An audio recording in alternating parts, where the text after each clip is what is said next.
का गुलदान अलग है।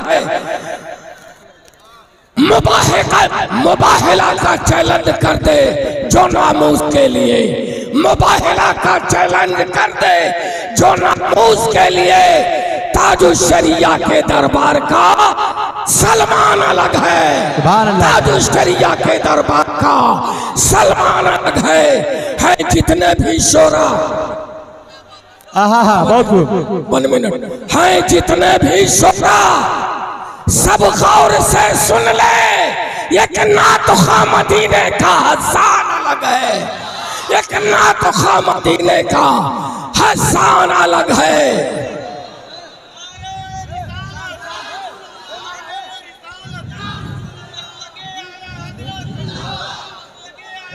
भाई खामोश हो जा। ये शान अलग, ये सुल्तान अलग है, इनकी आदा अलग है, अरमान अलग है। बातें बहुत हैं मगर आप लोग ज्यादा बोल रहे हैं। बेला ताखिर आप सभी हजरात के सामने मुबल्लिग इस्लाम, आलमी शोहरत के हामिल खलीफे हुजूर ताजुश्शरिया हजरत अल्लामा मौलाना मुफ्ती मोहम्मद सलमान अजहरी आप सब हजरात के सामने तशरीफ फरमा है। मैं गुजारिश करता हूं कि हुजूर वाला अपने इल्मी पनघट से इन प्यासों को सैराब फरमाए। पूरा मजमा हाथ उठा के नारा लगाए, नारे तकबीर, नारे रिसाला, फैज़ाने ताजुश्शरिया, फैज़ाने आला हज़रत, मसलके आला हज़रत, मुसलमाना ने पंचरिया, नौजवाना ने कमेटी, वलमाए अहले सुन्ना, बरेली दूल्हा, बरेली दूल्हा, ताजुश्शरिया का दूल्हा, अताए ताजुश्शरिया, वलमाए अहले सुन्ना, नारे तकबीर। भाई भाई प्लीज प्लीज, अब आप लोग बोल चुके, बहुत बोल चुके अल्हम्दुलिल्लाह।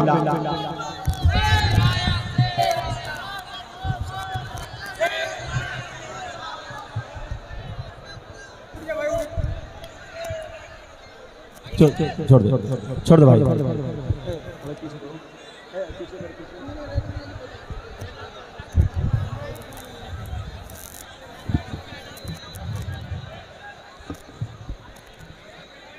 मिंबर नूर पर जलवाबार उलमाए ज़वील एहतराम, मशाइख सादात मुफ्तियान निज़ाम, हाज़िरीन अहले सुन्नत व जमात, अस्सलामु अलैकुम व रहमतुल्लाहि व बरकातुहू। व अलैकुम अस्सलाम व रहमतुल्लाहि ताला।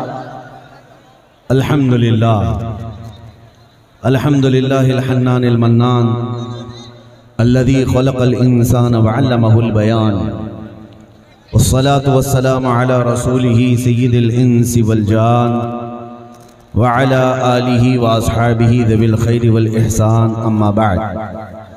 फ़अऊज़ु बिल्लाहि मिनश शैतानिर रजीम, बिस्मिल्लाहिर रहमानिर रहीम। वलिल्लाहिल इज़्ज़तु वलिरसूलिही वलिल मुअ्मिनीन वलाकिन्नल मुनाफ़िक़ीन ला यअलमून। सदक़ल्लाहु मौलानाल अज़ीम व बल्लगना रसूलुहुन नबियुल अमीनुल मतीनुल मुख्तारुल करीम व नहनु अला ज़ालिका मिनश शाहिदीन वश्शाकिरीन वल्हम्दुलिल्लाहि रब्बिल आलमीन। बारगाह रिसालत मुआब सल्लल्लाहु अलैहि वसल्लम में दुरूद पाक का हदिया पेश करें। अल्लाहुम्मा सल्लि अला सय्यिदिना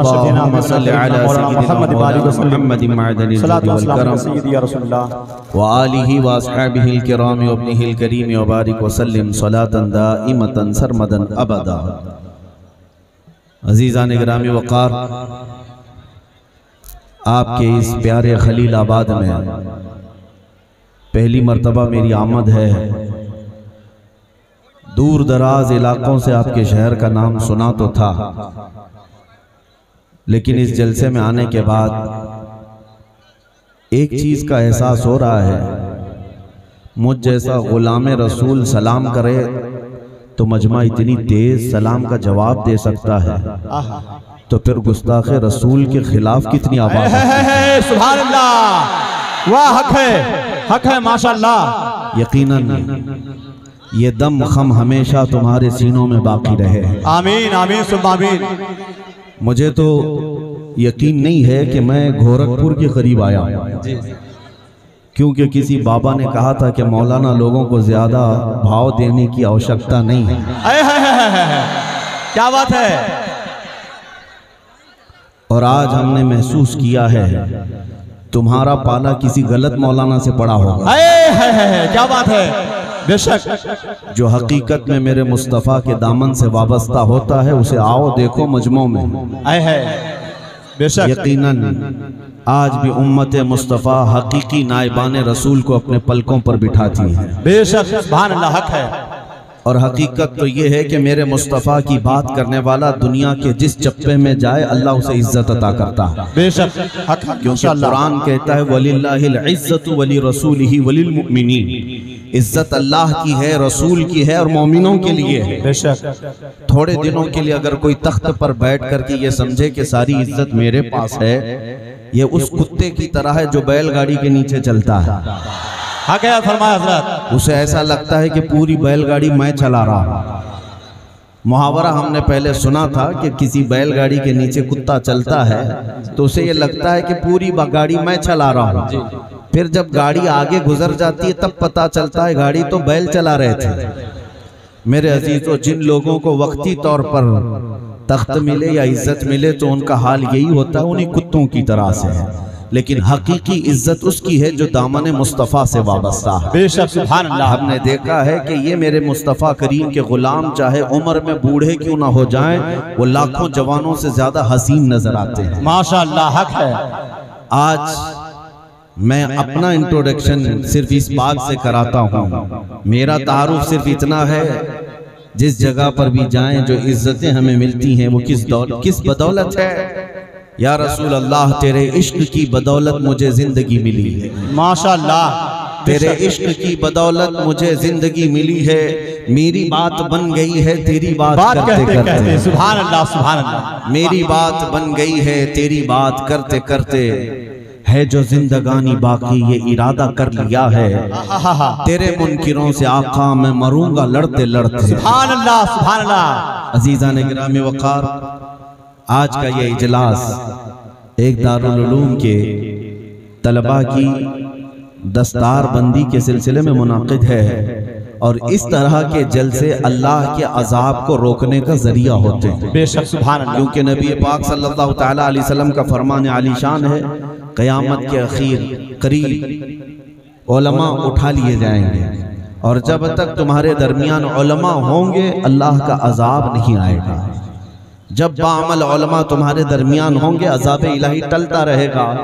तो जब इस तरह के जलसे होते हैं गोया कि उलमा की एक टीम मैदान में आ रही होती है और अल्लाह करे कि ये सदा क़यामत तक उलमा की ये तंजीमें टीमें आती रहे और अल्लाह के अजाब से हम सबको बचाती रहे। आमीन आमीन। मैं एक मैसेज जरूर देकर के जाऊंगा, इज्जत किसकी है, इज्जत कहाँ देखी जाए, इज्जत कहाँ ढूंढी जाए। आज हमारा नौजवान ये सोचता है कि दुनिया में इज्जत है, पैसे वालों के इर्द गिर्द घूम करके उसे लगता है कि मेरा स्टेटस बढ़ जाता है, हमारा स्टैंडर्ड बढ़ जाता है। गाड़ी, हवेली, बंगला, कुर्सी, मनसब, इन सब बातों को वो समझता है इज्जत है। मेरे अजीजों, दुनिया में गायराना तौर पर नजर डाल करके देखो, हमने उन लोगों को भी आज देखा है जो 40-40 साल तक तख्त के आगे पीछे रहते थे, कभी किसी पार्टी की जय जय करते थे। आज बेचारे ऐसे सन्यासी बन गए कोई पूछता भी नहीं। अब तो उनका नाम अखबार के किसी कोने में भी नजर नहीं आता। अगर इज्जत इसी का नाम है तो वो मफकूद क्यों हो गए, गायब हो गए। बड़े बड़े पैसे वालों को भी देखा, दौलत के जाते ही उनसे दुनिया अलग हो जाती है। तुम्हारी आज जवानी है, अगर 4 लोग तुम्हारे इर्द गिर्द घूमते हैं तो ये मत समझना कि सिर्फ तुम्हारी जाती तौर पर ये इज्जत है, बल्कि तुम्हारी ताकत की इज्जत है, तुम्हारे पैसों की इज्जत है।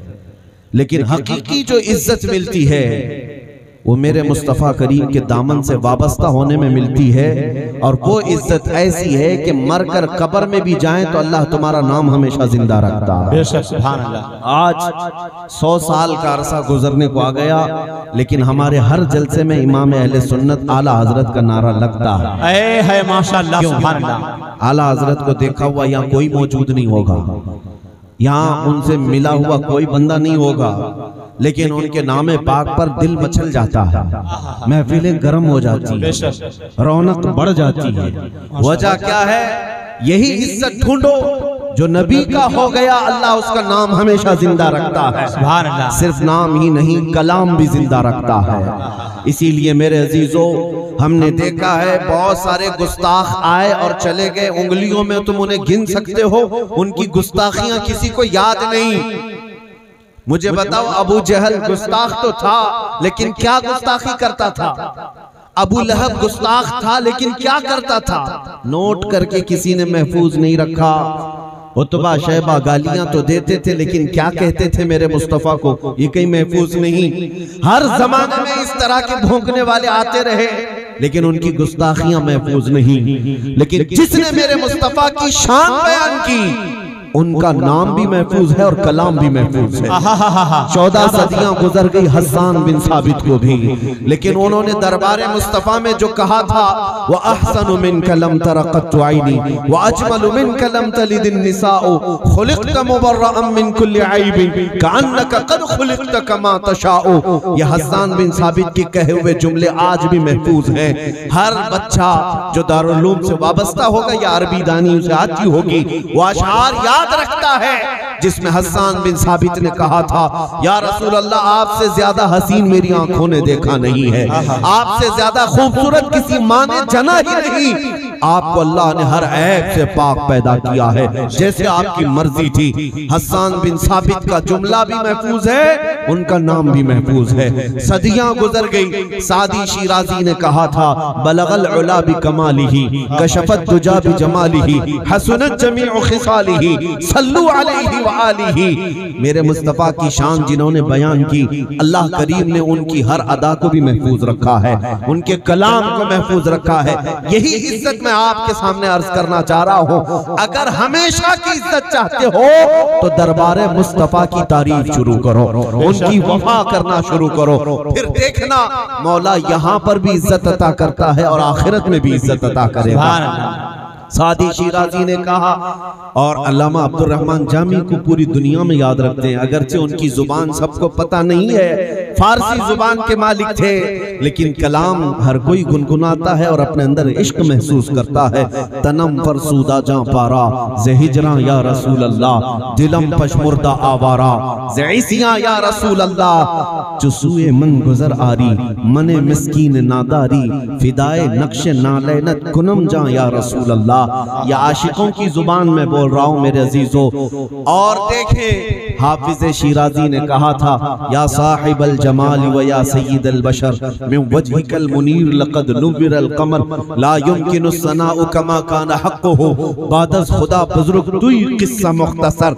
और फिर इकबाल ने क्या कहा था, हो न ये फूल तो बुलबुल का तरन्नुम भी न हो, चमने दहर में गलियों का तबस्सुम भी न हो न ये साकी तो मैं भी न हो, खुम भी न हो, बस में तौहीद दुनिया में न हो, तुम भी न हो। खीमा अफलाक का इस्तादा उसी नाम से है, नबज़ हस्ती तपशा मादा उसी नाम से है, दश्त में दामन कोहसार में मैदान में है, चीन के शहर मराकश के बयाबान में है, और पोशीदा हर मुसलमान के ईमान में है। जिन्होंने मेरे मुस्तफ़ा की शान बयान की, अल्लाह ने उनको महफूज रखा, चाहे वो किसी भी जुबान के मालिक हो। पंजाबी हमें आती नहीं है, लेकिन पंजाबी में अगर किसी ने मेरे आका की शान बयान की तो हम गुनगुनाते हैं और इश्क महसूस करते हैं। पीर मेहर अली शाह गोलड़वी कहते हैं, मुख चंद बदर शाशानी, माथे चमके लठ नूरानी, काली जुल्फ आंख मस्तानी, मखमूर अखे हिन मद भरिया, उस सूरत नू मैं जान अखा की जान जहां अखा,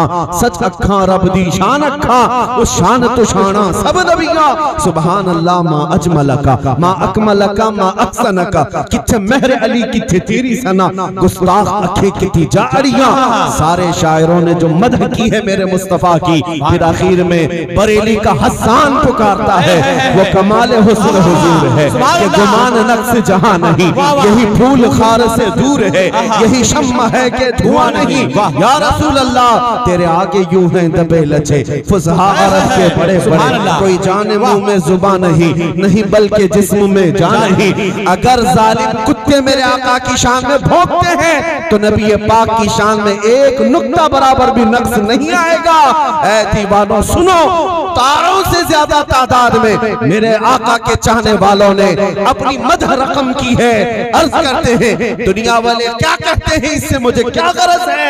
हम तो अपने आका को यूं कहते हैं, सरवर कहूं के मालिको, मौला कहूं तुझे, बागे खलील का गुले ज़ैबा कहूं तुझे। अल्लाह ने तेरे जिस्म मुनव्वर की ताबिशें, ऐ जाने जा मैं जाने तजल्ला कहूं तुझे। तेरे तो वस्त्र ऐब तनाही से है बरी, हैरान हूं मेरे शाह मैं क्या क्या कहूं तुझे। लेकिन रज़ा ने खत्म सुखन इस पे कर दिया, खालिक का बंदा खल्क का आका कहूं। सुभान अल्लाह, सुभान अल्लाह। अज़ीज़ान गिराम वक़ार, ये बातें मैंने आपके सामने इसलिए गुनगुनाई कि जिन्होंने नबी पाक की शान बयान की है वो हमेशा जिंदा रह जाते हैं। अल्लाह ताला उनका नाम सलामत रखता है और भौंकने वालों को दुनिया याद नहीं रखती।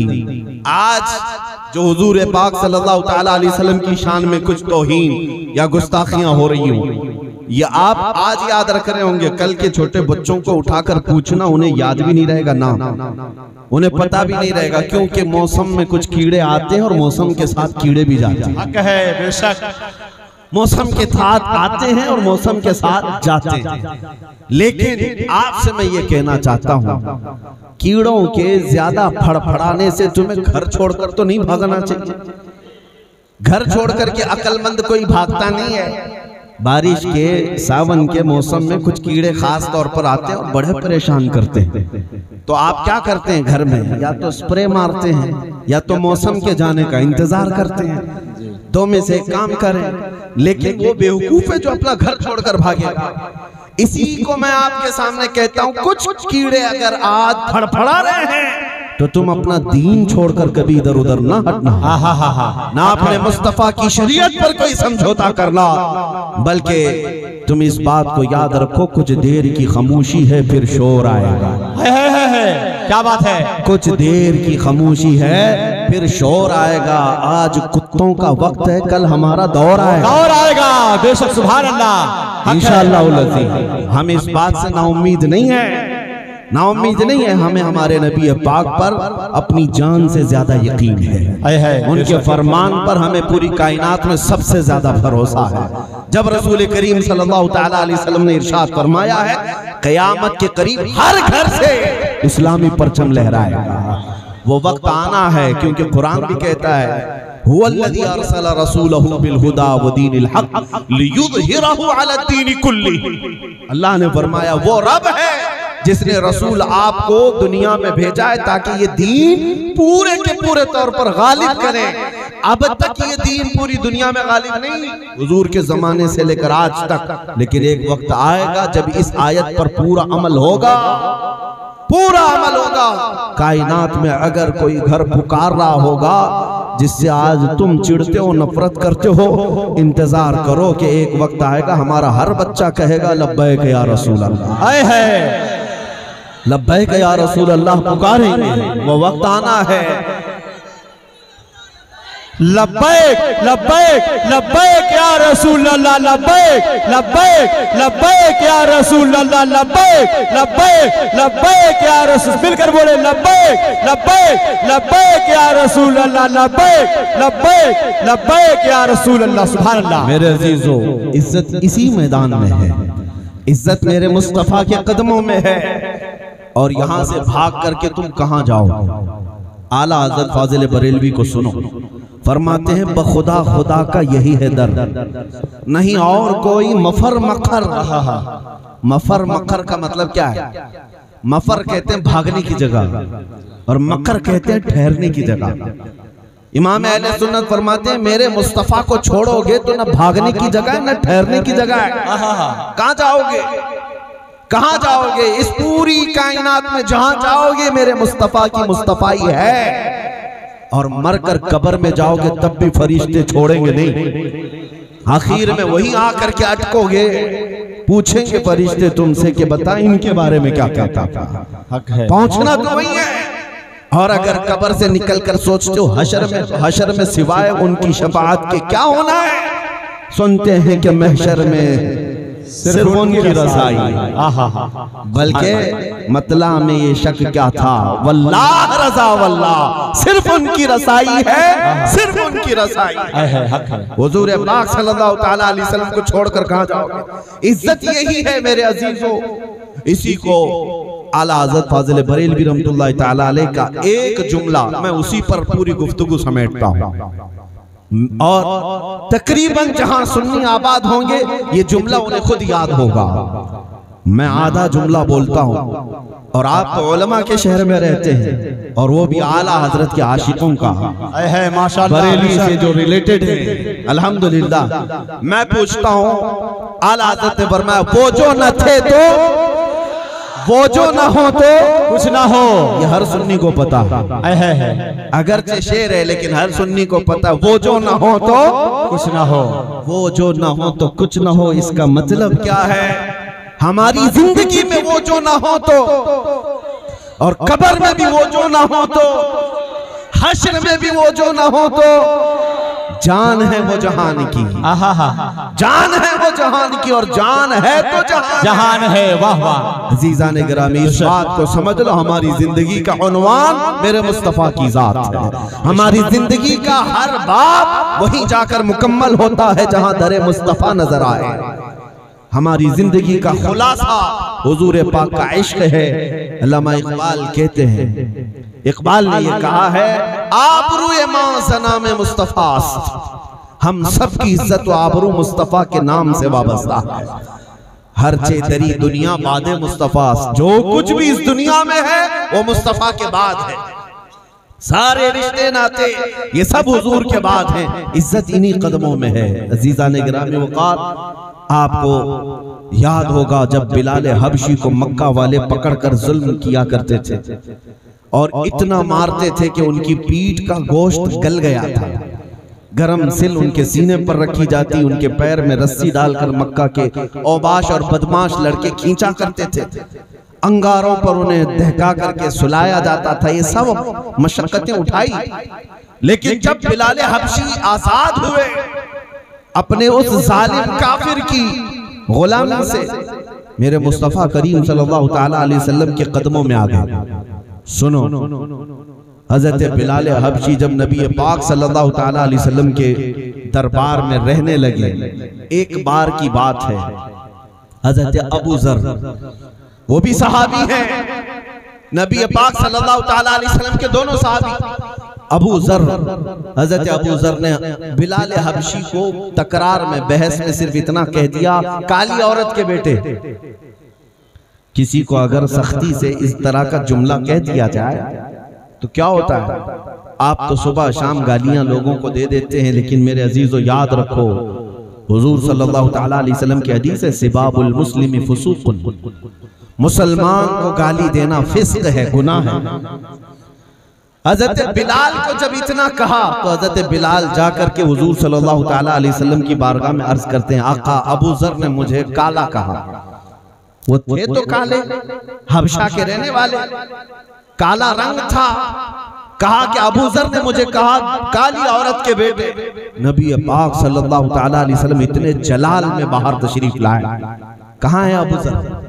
बुलाया, और उसके बाद नबी पाक सल्लल्लाहु अलैहि वसल्लम ने सख्ती से एक ही जुमला फरमाया, अफीकल जाहिलिया, अबू जर अभी तक तुम्हारे अंदर जमाने जाहिलियत की रस्म बाकी है, अभी तक जमाने जाहिलियत के किरदार बाकी है। वो रोने लग गए कि हुजूर नाराज हो गए। अब सुनिए, इज्जत किसे कहते हैं? इज्जत पाने के लिए न चेहरा गोरा होना जरूरी है, न कपड़े उम्दा होने जरूरी है। इज्जत पाने के लिए सिर्फ निस्बत मुस्तफा का सलामत रहना जरूरी है। बेशक, सुभान अल्लाह। अबू जर ग़िफ़ारी जब हुजूर सल्लल्लाहु अलैहि वसल्लम तशरीफ ले गए तो बिलाल हबशी को ढूंढते हुए आए कि कहाँ है बिलाल। हजरत बिलाल मिल गए, तो उनको पकड़ करके ले आए, कहा बिलाल मुझसे गलती हो गई, मुझसे खता हो गई, मैंने तुझे काली औरत के बेटे कहा। हजरत बिलाल ने कहा छोड़ो, जो बात हो गई खत्म हो गई। कहा नहीं, ऐसे नहीं खत्म होगी। हजरत अबू ज़र कहते हैं मैं यहाँ मस्जिद में नीचे लेटता हूँ और तुम अपना यही काला पैर मेरे चेहरे पर रगड़ दो, अल्लाह अल्लाह, ताकि एहसास हो जाए नबी के गुलामों की इज्जत क्या होती है। फिर उन्हें नहीं देखा जाता कि वो काला है कि गोरा है। अजीज़ान गिरामी वक़ार, हमने वही इज्जत फिर देखी 6 साल के बाद मक्का में, जब मेरे आका तशरीफ लाए, मक्का फतह हो चुका था। मस्जिद हरम में जब पहली अज़ान दी जा रही थी, बुजुर्गों ने फरमाया कि बिलाल हबशी को अल्लाह के नबी ने बुलाया और कहा काबे की छत पर चढ़ जाओ, सुभान अल्लाह, और यहाँ से अज़ान दो, पुकारो। हजरत बिलाल हबशी को वहां से अज़ान पुकारने के लिए क्यों कहा गया?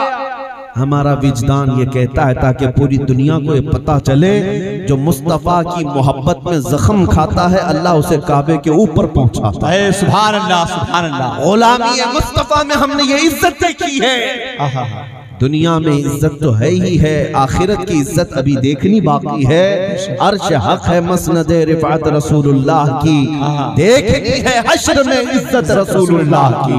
कुरान ने कहा वलिल्लाहिल इज्जतु वलि रसूलिही वलिल मुमिनीन। इस आयत के तहत मैं अर्ज करता हूँ, ये जो मिंबर पर बैठे हुए हैं ये इतने उलमा हैं, गैर आलिम हैं तो उन्हें चले जाना चाहिए नीचे। मिंबर रसूल है, ये अमानत है उलमा के लिए जी। यहाँ जो बैठे हैं, क्या इनकी दाढ़ी टोपी की वजह से आपने यहाँ बिठा दिया? दाढ़ी टोपी वाले तो और भी हैं जी, क्या इनके जुब्बे कुब्बे को देखकर बिठा दिया? नहीं मेरे अजीजों, ये जो तुमसे ऊपर बैठे हैं सिर्फ निस्बत मुस्तफा की वजह है। इन्होंने मेरे मुस्तफा की शरीयत का इल्म हासिल किया, अल्लाह ने यहाँ तख्त पर बिठाया। सुभान अल्लाह। नबी पाक सल्लल्लाहु अलैहि वसल्लम से वाबस्तगी दुनिया में इज्जत देती है। लोग अगर ये समझते होंगे कि मौलवी साहब का क्या होना है, हाँ मौलवी साहब वैसे ही लावारिस होते हैं, इनको छोटी सी तनख्वाह होती है, कोई देखता पूछता नहीं, तो फिर इस मौलवी साहब को सुनने के लिए हजारों आए क्यों? मेरे अजीजों, इस हिकारत के चश्मे को निकालो। इनको जो इज्जत दी है वो किसी के बाप ने नहीं, वो रसूलुल्लाह की निस्बत ने। सुभान अल्लाह, सुभान अल्लाह। और इसीलिए माशाअल्लाह, इसीलिए इसी निस्बत का एहतराम करते हुए हर आलिम को हम ऊपर बिठाते हैं। और हुजूर अकरम सल्लल्लाहु अलैहि वसल्लम ने इरशाद फरमाया कि जिसने इनसे मुसाफा किया गोया कि उसने मुझसे मुसाफा। सुभान अल्लाह। ये निस्बत ही तो है जो इन्हें मुमताज करती है। और उलमा से मैं ये कहूंगा, कभी भी एहसास कमतरी के शिकार ना हो। दुनिया अगर तुम्हें कम नजरों से देखती है तो ये इनकी बदकिस्मती है, उनके आंखों पर गलत चश्मा लगा है। आप अपनी इज्जत इनकी आंखों में मत देखो, जाओ दरबार मुस्तफा में जाकर देखो।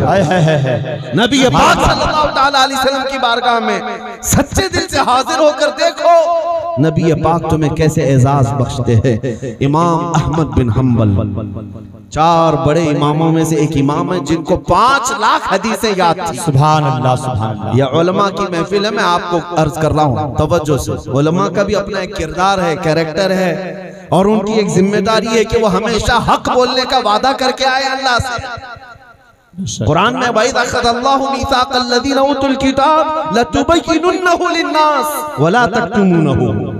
अल्लाह ने जिनको किताब अता किया, किताब का इल्म दिया, उनसे ये वादा लिया है कि जब जाओगे तो लोगों को हक बयान करोगे और कोई भी चीज छुपाओगे नहीं। और जब तक ये उलमा हक बयानी करते रहेंगे, अल्लाह और उसके रसूल की मदद इनको आती रहेगी। इमाम अहमद बिन हम्बल जमाने के जुल्म का शिकार हो गए, जमाने के जुल्म का शिकार हुए। वक्त का जो खलीफा था उसने इमाम अहमद बिन हम्बल से अपनी मिजाज के मुताबिक फतवा सोचा कि मिल जाएगा, लेकिन मिला नहीं। एक को बंद कर दो भाई, एक को बंद कर दो। इमाम अहमद बिन हम्बल अपने जमाने में शरीयत मुस्तफा बोलते रहे। इस पादाश में खलीफा ने बुलाया और कहा कि तुम अपना फतवा बदलो। उन्होंने कहा ये मेरे घर का नहीं है, ये मेरे मुस्तफा की शरीयत। ये मुस्तफ़ा की शरीयत है। इस बात पर वक्त के खलीफा ने जल्लाद को हुक्म दिया उन्हें कोड़े मारने का, और इमाम अहमद बिन हंबल को 100 कोड़े लगाए जा रहे थे अल्लाह, नंगी पीठ पर। उलमा क्या समझते हैं कि हम सिर्फ हलवा पराठा खा करके दीन की खिदमत कर लेंगे? हाँ, ये शहादत गहे उल्फत में है कदम रखना। लोग आसान समझते हैं मुसलमान होना। इमाम अहमद बिन हंबल को फिर दूसरा खलीफा आया, उसने भी कोड़े लगवाए। तीसरा आया, उसने भी कोड़े लगवाए। एक बार का जिक्र है कि आप लुंगी पहने हुए हैं, दोनों हाथ जंजीरों में बंधे हुए हैं और जल्लाद कोड़े मार रहा है नंगी पीठ पर। इसी असना में आपकी तहबंद खुलने लग गई। लुंगी जब नीचे होने लगी तो आपको इस बात का खौफ होने लगा कि सतर न खुल जाए, और आंखों से आंसू आने लग गए। उन्हें कोड़ों के दर्द का एहसास नहीं था, तहबंद के खुलने का एहसास हो रहा था कि सतर न खुल जाए। आंखों से आंसू जारी हुए। उनका रोना था कि अचानक गैब से 2 हाथ बाहर आए और इमाम अहमद बिन हंबल की तहबंद को मजबूती से पकड़ लिया। सुभान अल्लाह। और किसी ने मजबूती से उनकी तहबंद को बांध दिया, और जो रो रहे थे अब वो हंसने में बदल गए, वो मुस्कुराने लगे। जल्लाद तो देख रहा था जो कोड़े मार रहा था, उसने देख करके कहा कि क्या हो गया तुम्हारे साथ? अभी तो लुंगी खुल रही थी और ये टाइट कैसे हो गई, और तुम रो रहे थे, अब हंसने कैसे लग गए? इमाम अहमद बिन हंबल ने कहा तू अपना काम जारी रख, जो तू कोड़े लगा रहा है ये काम जारी रख, इसलिए कि मैं जिसके लिए कोड़े खा रहा हूं उसकी मदद आ गई। क्या बात है। एक बात याद रखें, यही निस्बते मुस्तफ़ा है जो तुम्हें कभी तन्हा नहीं होने देगी। उलमाए ज़वील एहतराम अपनी इज्जत को देखें। इज्जत हमारी गाड़ी बंगले कुर्सियों में ही नहीं रखी गई है।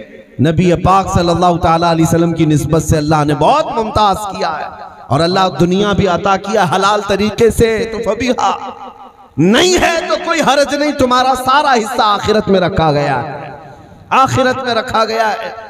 और मैं ये कहना चाहता हूँ, आज ये जलसा है दारुल उलूम का, अल्लाह हमारे यहाँ से ऐसे उलमा अता करे, ऐसे उलमा अता करे जो कौम को हक बयानी से मेरे मुस्तफ़ा की गुलामी में ले आए। आमीन।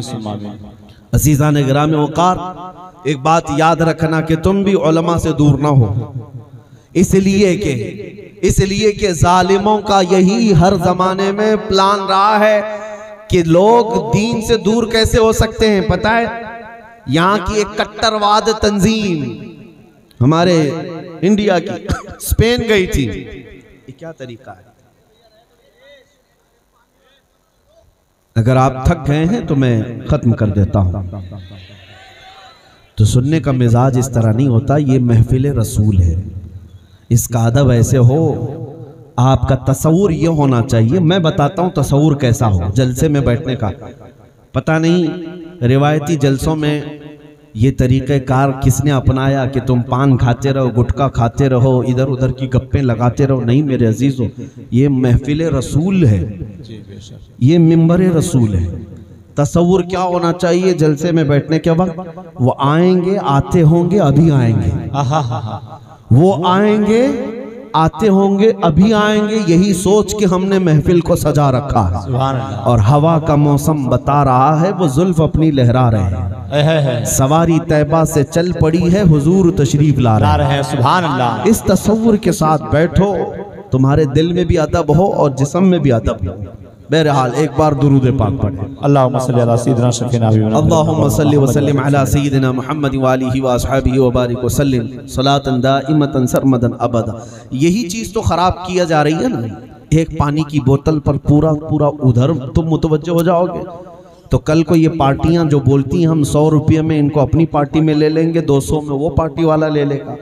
गुलामान मुस्तफ़ा की ये कैफियत नहीं होनी चाहिए। गुलामान मुस्तफ़ा की कैफियत ये होनी चाहिए, दुनिया तुम्हें क्या तुम्हारी जूतियों को भी ना खरीद सके। तुम इधर उधर मुतवज्जे ना हो, किसी की जय विजय क्यों पुकारे, क्या गरज हमको, हमें काफी है सैयद अपना नारा या रसूल अल्लाह। वाह, हमें काफी है सैयद अपना नारा, हम रसूलुल्लाह के, जन्नत रसूलुल्लाह की। जब हुजूर पाक की महफिल में है तो ये किसी नेता नगरी नहीं है, ये कोई सियासी जलसा नहीं है कि यहाँ पर सिर्फ शोर मचाया जाए और किसी नेता को देखने के लिए हम आए हैं। नहीं मेरे अजीजों, ये रात के 12 बजे के बाद जो मजमे की गर्मी है यही बताती है। ये 100-200 नोटों का मजमा नहीं, ये मजमा जहाँ मैं जाता हूँ अल्हम्दुलिल्लाह मुझे यकीन ये होता है मजमे में बैठा हर नौजवान नोट के लिए नहीं बल्कि अपनी गर्दन हुजूर के कदमों में देने आया है। क्या यह हकीकत है या नहीं? हाँ, अपनी हर चीज मेरे मुस्तफ़ा के कदमों में कुर्बान करने की गरज से हम रात को आते हैं। अल्लाह ताला इस जज्बे को हमेशा सलामत रखे। मैं जो बात अर्ज कर रहा हूं उसको मैं कंप्लीट करता हूं। उलमाए ज़वील एहतराम की जो इज्जत है ये जलसा है, यहां से अल्लाह ताला वो उलमा अता करे आज जिसकी जरूरत है, वरना उन लोगों की तरह नहीं जो स्टेज पर बैठ करके कुछ लोगों को राजी करने के लिए कुछ टुकड़ों के लिए अल्लाह और ओम को मिला दें। मैं उन गद्दारों की बात नहीं कर रहा हूं। हर दाढ़ी और हर चेहरा मौलवी नहीं होता। सिर्फ सफेद कपड़े ऊपर नजर आ जाएं तो वो कायद नहीं बन जाते। हाँ, कायद बनने के लिए अपने आप को हुजूर की जिंदगी में फना करना होगा। हुजूर के कदमों में फना करो। हाँ, कायद वो है, आओ बरेली की सरजमीन पर ताजु शरिया जैसी शख्सियत देखे। कायद वो है जो अपने वक्त की अबकरी मुफ्ती आजम हिंद। आज की हुकूमत क्या, इससे सख्त तरीन इमरजेंसी के दौर में जब डिक्टेटरशिप जिसको कहते हैं, डिक्टेटराना निजाम कायम था। हाँ, आपको पता होगा 70 और 75 की दहाई में, 70 और 80 की दहाई के करीब यहाँ पर ऐसे हालात थे कि दूसरों का किसी का पावर नहीं, सिर्फ एक लेडी का, प्राइम मिनिस्टर का पावर है। उस दौर में मुफ्ती आजम हिंद हुकूमत की कोई रू रियायत किए बगैर शरीयत मुस्तफ़ा को हक के साथ बयान कर रहे थे, और यही क़यादत है, यही क़यादत है। मैं उन मौलवियों की बात नहीं कर रहा हूं, यहाँ उलमा भी हैं या मदरसे में पढ़ने वाले तलबा हैं। एक बात याद रखना, हो सकता है तुम्हारे चंद जुमले किसी को कड़वे लग जाएं शरीयत मुस्तफ़ा बोलने के वक्त, लेकिन हमेशा याद रखो ये तुम्हारे रज़्ज़ाक़ नहीं है, तुम्हारा रज़्ज़ाक़ अल्लाह रब्बुल इज़्ज़त है। ज्यादा से ज्यादा क्या होगा, ये तुम्हारी रोजी बंद कर देंगे, तुम्हें नौकरी से निकाल देंगे। बंद करने दो एक दरवाजा, ये बंद करे 70 दरवाजे मेरे मौला खोलेगा। अल्लाह करीम की बारगाह में यकीन रखें, वो रज़्ज़ाक़ हकीकी है, लेकिन हक बात बोलना ना छोड़े। इज्जत इसी में है, इसलिए कि हमने मशहूर कौल ये सुना है, तलवे छाटने वालों की तारीख नहीं लिखी जाती, बातिल से टकराने वालों की तारीख लिखी जाती है। आप अपनी हैसियत मत देखें कि आप क्या हैं, आपके पास ताकत कितनी है, ये कभी मत देखना। आवाज उठाना तुम्हारा काम, हर गली कूचे तक पहुंचाना ये मेरे मौला की शान है। हाँ, मैं आज खलीलाबाद में हूँ, रहने वाला साउथ इंडिया का। मैंने 2 साल कबल एक छोटी सी मस्जिद में मेरे जज्बात थे एक पाखंडी को के खिलाफ, जब वो हुजूर की शान में बक बक बक बक कर रहा था, वहां से हमने ऐलान किया था, ये सोच करके नहीं कि बहुत बड़ी कॉन्फ्रेंस है, हजारों लोग मेरे सामने बैठे हैं, नहीं 50 लोगों के सामने, लेकिन दिल की ये जज्बात थे कि उस खबीस तक ये बात पहुंच जाए। और सिर्फ लफ्ज़ी नहीं, जिस दिन ये वक्त आएगा फकीर मैदान में जरूर उतरेगा। यकीन के साथ हमने पुकारा था। 1 महीने के बाद पता चला कि हमारे ये जुमले सिर्फ हमारे मोहल्ले या शहर या मुल्क में नहीं, अमेरिका वाले भी सुन रहे थे, अफ्रीका वाले भी सुन रहे थे, और हर चप्पे से हमें मैसेजेस भी आए हैं, हर इलाके से हमें खुतूत भी आए, उनके पैगामात भी आए। सबों ने कहा वक्त की जरूरत थी, और उसके जवाब की जो जरूरत थी आपने दिया। मैं ये अपनी तारीफ के लिए नहीं कह रहा हूं, उलमा इस बात को महसूस करें, आवाज उठाना तुम्हारा काम है, पहुंचाना मेरे मौला की शान है। सुभान अल्लाह।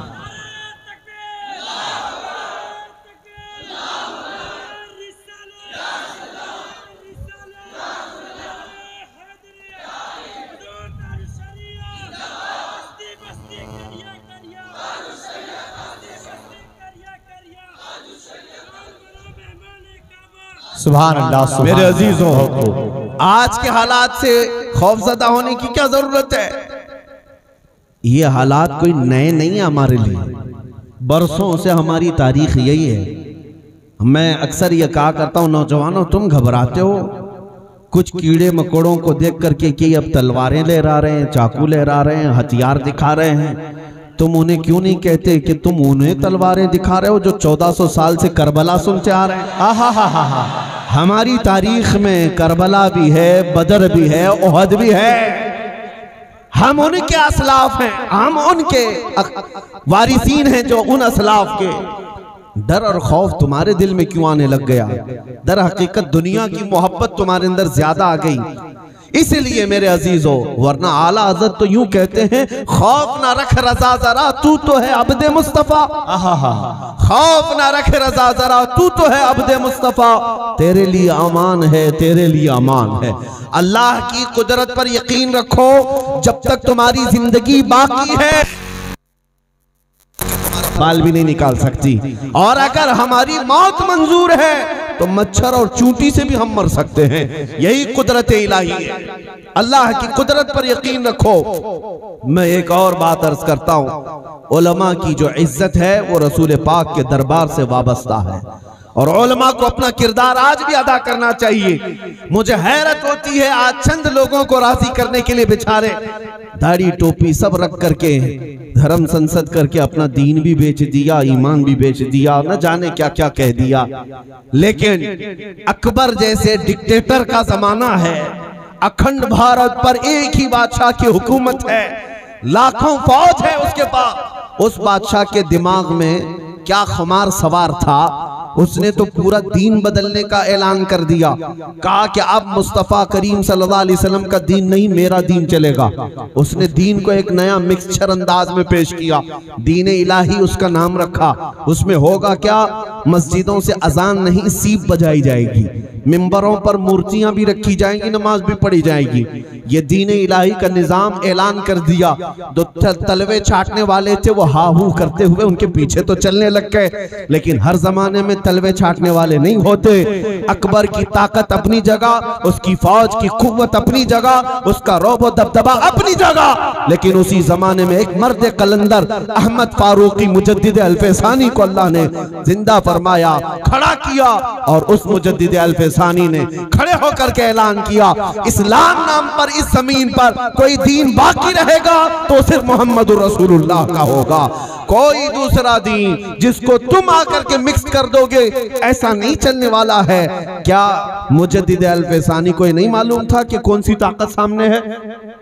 उलमा तवज्जो फरमाए, क्या बादशाह है वक्त के सामने खड़े होने का उन्हें डर नहीं था, एहसास नहीं था कि क्या होगा हमारे साथ? जबकि उन्हें अच्छी तरह मालूम था कि इस हक के ऐलान के साथ जान भी जा सकती है। लेकिन शरीयत मुस्तफ़ा के पासदार वो उलमा हमेशा से जाने तो दे देते हैं, लेकिन मेरे मुस्तफ़ा की शरीयत पर कोई समझौता नहीं करते। इस बात पर मुजद्दिद साहब को बादशाह अकबर ने जेल में कैद कर दिया, ग्वालियर की जेल में 8 साल तक बंद रहे, और इस असना में अकबर मर भी गया, खत्म हो गया। और उसके बाद बेटा तख्त पर बैठा, और जब उसका दौर चलने लगा, 8 साल के बाद जेल से एक कासिद आया और बादशाह का दरबार लगा हुआ है जहांगीर का। कहा कि ग्वालियर की जेल में एक अजीब मामला हो गया है। पूछा क्या हुआ? कहा आज से 8 साल पहले आपके बाप ने एक मौलाना को जेल में कैद किया था। किस बात पर? कहा दीन इलाही को उसने खत्म करने की बात की, इस पादाश में उसे कैद किया गया था। बादशाह ने पूछा अब हुआ क्या जेल में? आने वाले कासिद ने कहा उस आलिम ने, उस अहमद फारूकी सरहिंदी ने 8 साल के अंदर जेल में 700 कैदियों को तो आलिम बना दिया है। सुभान अल्लाह। वहां पर सुबह दरसे हदीस है, दोपहर में दरसे कुरान है, अजानें भी हो रही हैं, जमात से नमाजें भी हो रही हैं। जेल में जाकर देखने से पता चलता है ये जेल नहीं, गुंबद खजरा की छांव में बैठे हैं। ये उलमा हैं जो हर जमाने में हर खित्ते में बैठकर मेरे मुस्तफा की शरीयत की पासदारी करते रहे, और उसके बाद आजाद तो हुए जेल से।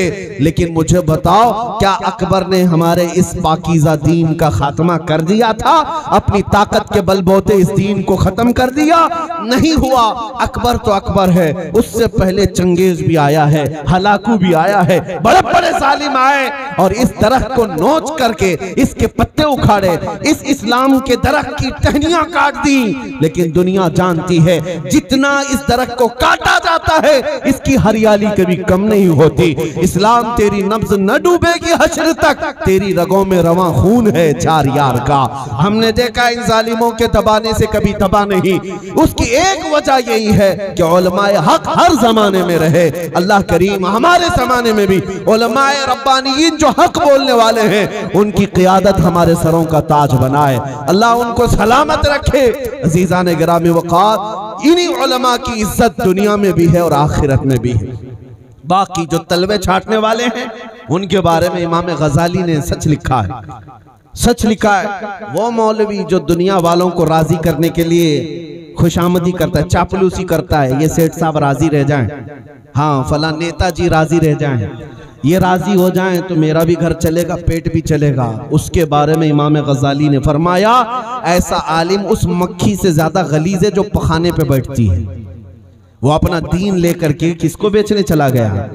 इश्तरौ बिही समनन खलीला, जिनके बारे में कुरान में कहा गया वो यहूदी उलमा थे, लेकिन उनकी सिफत पर आज भी अगर कोई इस तरह की हरकतें करता है, मेरे अजीज़ उलमाए हक को अल्लाह ताला ने अमानत के साथ भेजा है कि तुम अहले हक में से हो और शरीयत मुस्तफ़ा को डंके की चोट पर ऐलान करते हुए बयान करो। अक्सर मेरे साथ हुआ है कि मैं जानता हूं उलमा के साथ मजबूरी क्या है। मस्जिद के ट्रस्टी, मदरसे के जिम्मेदारान अगर वो है कोई इस तरह के तो अपनी इस्लाह कर लें, बाकी मुझे बोलने में कोई दिक्कत नहीं। उलमा के गले को पकड़ करके रखो, मौलाना ये मत बोलना हालात ऐसे हैं, वो मत बोलना हालात ऐसे हैं। ठीक है, हालात तुम ही सही करते रहो, लेकिन इनके गले को दबा करके रखते हो। बाज उलमा तो हमसे ये भी कहते हैं सूद पे तकरीर करने मना करते हैं, ब्याज बड्डी पे इस पे तकरीर करने मना करते हैं, जिना पे बोलने को मना करते हैं, शराब पे बोलने को मना करते हैं, जुआ पर बोलने को मना करते हैं। कई इलाके ऐसे हैं, क्यों मियाँ कहा कि यहाँ के लोग ज्यादा सूद का कारोबार करते हैं, मौलाना आप मत बोलो मस्जिद। मैंने महसूस किया, एक मर्तबा मेरे साथ एक मिंबर पर हुआ था किसी इलाके में, हमारे यहाँ का बड़े साहब ने कहा था कि यहाँ सूद का कारोबार ज्यादा चलता है, उन लोगों को आप इशारे में भी मत बोलिए, भड़क जाएंगे लोग। हमने उस दिन तय कर लिया पूरी तकरीर ही सूद पे करेंगे, इंशाअल्लाह। हक है, सुनना है तो सुनो, नहीं है तो कोई बात नहीं, इसलिए कि हमें पता है बुखार की दवा कड़वी होती है। निगल लो तो बुखार जाएगा, नहीं निगलोगे तो बुखार हमेशा रहेगा। उलमाए ज़वील एहतराम की ये जिम्मेदारियां हैं कि वो कौम की बीमारियों का खुल करके उनके सामने बयान करें, और बयान ना करने की वजह से कुछ बुराई करने वालों को शह मिलती है और वो सीना चौड़ा करके मोहल्ले में घूमते रहते हैं, हमें कोई बोलने वाला नहीं है जी। इसलिए मेरे अजीजों, आज उलमाए ज़वील एहतराम की आप भी इज्जत करें और उनके ऊपर ऐसा दबाव ना डालें कि वो हक बोलने से माजूर हो जाएं। उनके ऊपर ऐसा दबाव ना डालें कि वो हक का इजहार भी ना कर सके। मैंने एक साल पहले एक दो नहीं सैकड़ों उलमा की बातें सुनी, कहा आपके जज्बात पर हम, आपकी तकरीरों पर हम हर कदम साथ हैं, लेकिन हमारी मजबूरी है कि हम मिंबर से बोल नहीं सकते। हमारी मजबूरी है कि इस तरह का हम ऐलान नहीं कर सकते, क्योंकि दूसरे ही दिन सदर साहब मस्जिद से निकाल देंगे। मैं दोनों को कहता हूं, ऐसा सदर भी जाए और ऐसे आलिम आप जिससे डर रहे हैं आप भी अपनी इस्लाह कर लो, ठोकर मार दो, उससे कहो बुज़दिलो तुम अपने घर पर चटाई में बैठे रह जाओ, वो वक्त भी आएगा जब जालिम दंदनाते हुए तेरे सर पर भी खड़े हो जाएंगे। आज मेरे मुस्तफा की इज्जत की बात है, मैं अगर आज ना बोलूं तो कल की नस्लें मेरे मुंह पर थूका करेंगी, हमारी कब्रों पर वो मारा करेंगी कि जो अपने नबी की इज्जत पर भी नहीं बोल सका उसको तो गूंगा शैतान कहा जाता है, गूंगा शैतान कहा जाता है। उलमाए हक याद रखें, इमाम अहमद बिन हंबल 300 कोड़े खा करके आ रहे थे, एक बार पीठ झुक गई, पीठ टेढ़ी हो गई है। एक चोर उस जमाने का रास्ते में मिला, कहा अहमद बिन हंबल रुको, तुमसे एक बात करनी है। कहा क्या बात है? कहा मुझे पहचानते हो, मैं चोरी करता था। कहा हाँ सुना तो है तेरा नाम। कहा मैंने चोरी में पकड़े जा जा करके कई मर्तबा पकड़ा गया हूं, 1500 कोड़े खाया। इमाम अहमद बिन हंबल कितने? 300। वो चोर कहता मैं 1500 कोड़े खा चुका लेकिन अभी भी चोरी छोड़ा नहीं। कैसी डेयरिंग की बात है। इमाम अहमद बिन हंबल ने पूछा बताना क्या चाहता है? कहा बस इतनी बात कहना चाहता हूं, मैं तो चोर हूं, गलत काम 1500 कोड़े खाकर नहीं छोड़ा, तुम 300 कोड़े खाकर हक बात कभी मत छोड़ना, हक बात छोड़ना नहीं। इमाम अहमद बिन हंबल कहते हैं इससे बेहतर बात मुझे नजर ही नहीं आई। उलमा भी ये समझ लें कि अगर एक वक्त की रोटी तुमसे कोई छीनता है, हकीकत में तुम्हारा रिस्क अल्लाह की बारगाह में और ज्यादा महफूज है। हाँ, अल्लाह की बारगाह में बहुत महफूज है। आओ मेरे अजीजों, आज हम ये अहद करते हैं कि इज्जत ढूंढेंगे तो मेरे मुस्तफ़ा के कदमों में ढूंढेंगे। आज हर नौजवान ये अहद करके उठे, तुम अपनी दाढ़ियां छिलाकर, अपनी टोपियां छुपाकर क्या सोचते हो हम सेकुलर बन जाएंगे? हमको कोई पहचानेगा नहीं, इज्जत बाकी रहेगी। हाँ, हमको कोई टेररिस्ट नहीं कहेगा, आतंकवादी नहीं कहेगा। तुम अपनी नाक जमीन पर रगड़ लो तब भी तुम्हें इज्जत नहीं मिलनी है। हाँ, तुम्हारे साथ इस्लाम है तो ये जालिम कुत्ते हमेशा भौंकते रहेंगे। क्या तुम्हारे सामने वो सबक याद नहीं है? 1.5 साल पहले वो राफजी कुत्ता जो अपना नाम बदल कर गया था, क्या आपको नहीं पता है? धर्म भी बदल लिया, नाम भी बदल लिया और पता नहीं कशका भी लगा लिया, और उसके बाद जाकर के उनकी उठाने लगा इधर से उधर। 6 महीने के बाद पता चला ठोकर मार के भेज दिया गया। अब है कहां? अब है कहां धोबी का कुत्ता? न घर का न घाट का, इधर भी नहीं उधर भी नहीं। और आला हजरत ने 100 साल पहले बताया था, या रसूल अल्लाह, जो तेरे दर से यार फिरते हैं, जो तेरे दर से यार फिरते हैं, दर बदर यूं ही खार फिरते हैं। हुजूर को जो छोड़ता है वो हर दर इधर उधर ठोकरें खाता रह जाता है। इसलिए इज्जत इधर उधर मत ढूंढना, इज्जत मेरे मुस्तफा के कदमों में है। कभी अगर जिंदगी में ऐसा वक्त आया कि कुछ तुम्हें नोच खाने की बात करने लग जाएं, जैसे आज झुंड में कुत्ते हमला करते हैं, हर जमाने में होता रहा है, झुंड में हमला करते रहे। और मक्का में भी यही किया था। हज़रत खब्बाब इब्न अल-अरत को, खुबैब इब्न अदी को, सैयदा सुमैया को उन्होंने गिरफ्तार करके पांव हाथ घोड़े के पैरों से बांध करके दौड़ा भी दिए थे, लेकिन उनका अज़्म, उनका हौसला ऐसा था कि उनकी जान निकल गई।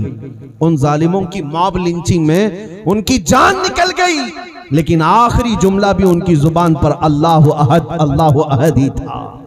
वो अपना दीन कभी बेच नहीं सके। मेरे अजीजों, आज तुम्हें ये नसीहत करता हूं, इज्जत रसूल पाक के कदमों से वाबस्तगी में है। अगर कभी सख्तियां आ गई अपनी जिंदगी में, तुम याद करना बिलाल हबशी को, याद करना खुबैब इब्न अदी को, और इंतजार करना। थोड़ी देर की बात है, अगर जान भी जाएगी, आंख बंद होनी है, मेरे मुस्तफा तशरीफ लाएंगे बेशक। और उनके जमाले जहां आरा को देखने के बाद फिर हर तकलीफ हल्की हो जाएगी। लेकिन एक बात याद रखना, किसी को राजी करने के लिए अपना दीन मत बेचना, किसी को राजी करने के लिए अपने अखलाक मत बेच देना। जैसे कुछ लोग आज अपना स्टेटस बढ़ाने के लिए वो कहते हैं हम गाने सुनते रहेंगे, थोड़ा सा पॉश तरीके से हमको रहना है ताकि इज्जत मिलेगी। फटी हुई जीन्सें पहनेंगे और इधर उधर डिजाइन करेंगे ताकि हमें भी लोग पॉश कहें। ये वही हाल है, कौवा चला हंस की चाल, अपनी चाल भूल गया। तुम उनके पीछे चलने के लिए नहीं आए। तुम्हारे हीरो वो नहीं है जो पर्दे सीमी पर नजर आते, ये मुजरा करने वाले और तुम्हें जहन्नम का रास्ता दिखाने वाले जो पर्दे पर नजर आते, ये तुम्हारे असल हीरो थोड़ी ना है। तुम्हारे असली जो हीरो हैं वो खालिद बिन वलीद है, तुम्हारे जो हीरो हैं वो सलाहुद्दीन अय्यूबी है। तुम उन किरदारों को पढ़ो भी और उनकी इज्जत को देखो। अल्लाह ने उनकी दुनिया में कैसी मदद फरमाई है, आज भी होगी मदद अल्लाह की, लेकिन शर्त यह है तुम मुस्तफ़ा करीम की गुलामी में वफादारी करो, सच्चे बन जाओ। आओ आला हज़रत फाजिल बरेलवी के इस पैगाम पर मैं अपनी गुफ्तगू को खत्म करता हूँ। उस बरेली के इमाम ने कहा था, मैं फिर उस जुमले पर आता हूँ, वो जो ना हो तो थक गए आप, वो जो ना हो तो, वो जो ना हो तो, हाँ यहां पर भी वो जो ना हो तो, मेरी जिंदगी में वो जो ना हो तो, मेरी कब्र में भी वो जो ना हो तो कुछ ना हो, मेरी हश्र में भी वो जो ना हो तो, जब पता है वो जो ना हो तो कुछ ना हो। आला हज़रत फरमाते हैं आज ले उनकी पनाह, आज मदद मांग उनसे, कल न मानेंगे क़यामत में अगर मान गया। उन्हें जाना उन्हें माना, न रखा गैर से काम, लिल्लाहिल हम्द मैं दुनिया से मुसलमान गया। की मोहम्मद से वफा तूने तो हम तेरे हैं, ये जहां चीज है क्या लौह कलम तेरे हैं। व आखिरु दावाना अनिल हम्दुलिल्लाहि रब्बिल आलमीन। छोड़ दो यार।